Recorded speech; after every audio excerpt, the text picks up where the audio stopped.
John chapter 1 verse 6. There was a man sent from God whose name was John. Okay, so I think what John is making clear here is that there's a man sent from God, and this man's name is John. There's a difference between how John the apostle called John the Baptist. Now listen just a little bit to my logic here. If this was later on, when John the apostle would have been the famous one, okay, everybody would have known who's John the apostle, because he's an older one. He's still, if this was like in the 60s, 70s, 80s, 90s, right, then they would not have known who's John. If you would just said John, they would have thought of John the apostle. They would not have thought of John the Baptist. That is why the other gospel writers clearly made John the Baptist, John the Baptist, John the Baptist. But he is not making that point. He's just calling him John. Now, if he called his own name John, right, the whole time John is one of the disciples and John, then you have two Johns, and you would get confusion. So the more important John at that stage for the leadership would have been, the more famous John would have been John the Baptist. So by saying John, just calling him his name John, he is therefore, for me, that is more proof that this is as well written at an early stage. Again, if it was written later, he would have had to call him John the Baptist. And he could have used, if you used the word John, everybody would have understood John the Apostle. But if it was written in the early stage, like I believe it was, then when he says John, everybody understands this. I mean, the readership he's getting here sees this as John the Baptist. So if he did not write of himself as John, but as a beloved disciple, because otherwise you would have had confusion. Okay, so I hope you can follow my logic here, right? That the reason why he's writing using as the word John shows is extra proof to the fact that this is written early. If it was written later, they would have understood his name under it.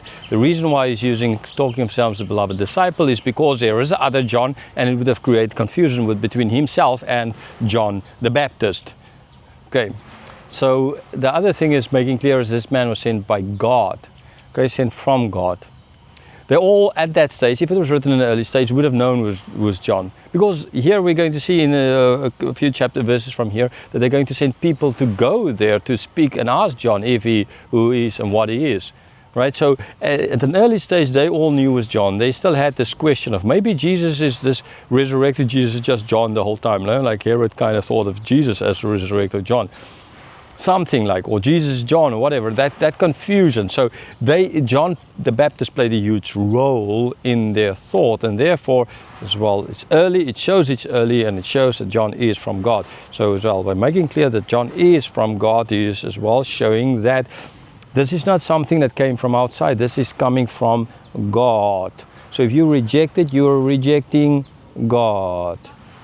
But again, before he is too strong on them, like for example, evil ones. See, John is not saying, the apostle, that is not the writer, that you're evil Pharisees and evil, all of you, you all just go to hell kind of idea, right? And because you crucified him on the cross a year or two ago. Okay? He's not saying that, not ever is he saying that, right? He is, again, pleading. So with this, by stating so, here, fact, John sent by God. So listen up. Verse 7, he came as a witness, to bear witness about the light, that all might believe through him. Okay, so he did not come he is not the Messiah. He is just a witness. A witness, and that points as well back to the Old Testament, Isaiah, right, or that he's make straight the way for the Messiah kind of idea. But he is bearing witness about the light, not about the Messiah, about the light. Okay, for them, that concept of understanding light, we understand everything, we're thinking of this way. So light, darkness, Genesis 1, continue that connection between God, said, let there be light. That connection that he's bringing from. That is why he's speaking here of the light. He's a witness to the light, not a witness to the Messiah, but a witness to the light, because he's connecting all of this with Genesis, right? With the Genesis chapter 1.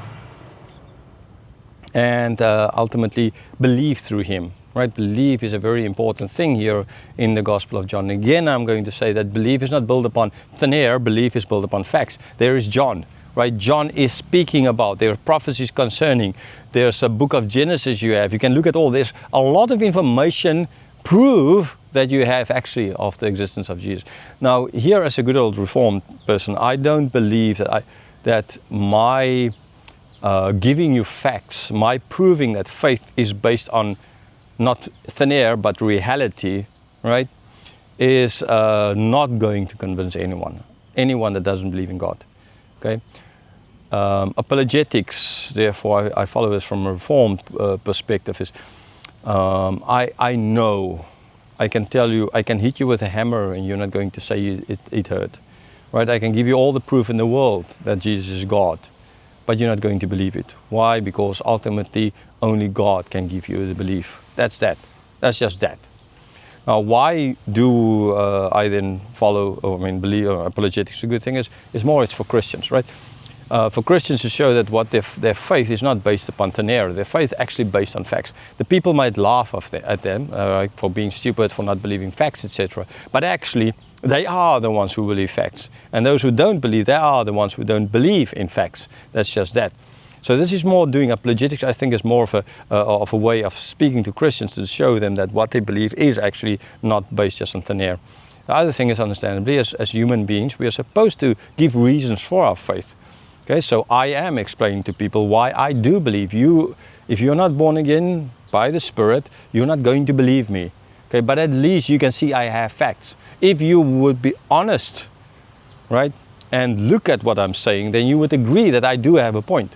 Yes, you're not going to believe it, sure, but at least, so in that sense, we can as well get together around facts and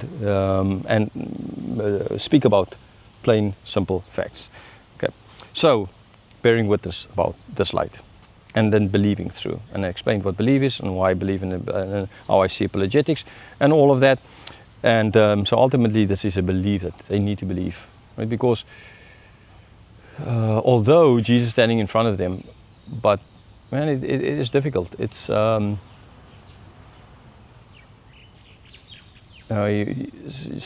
often you can see, like I'm giving you facts now, but you still don't want to believe it because you're dead in sin. You don't want to believe it because if you believe it, you need to change, and you don't want to change.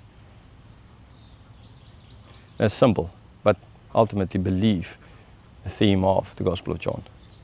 Blessed anyone who didn't see but believe. That is the main verse there in second last chapter.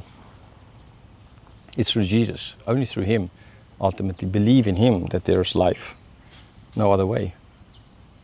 Right? No other way. I'm the way, the truth, and life. No one comes to the Father except through me. That's just that.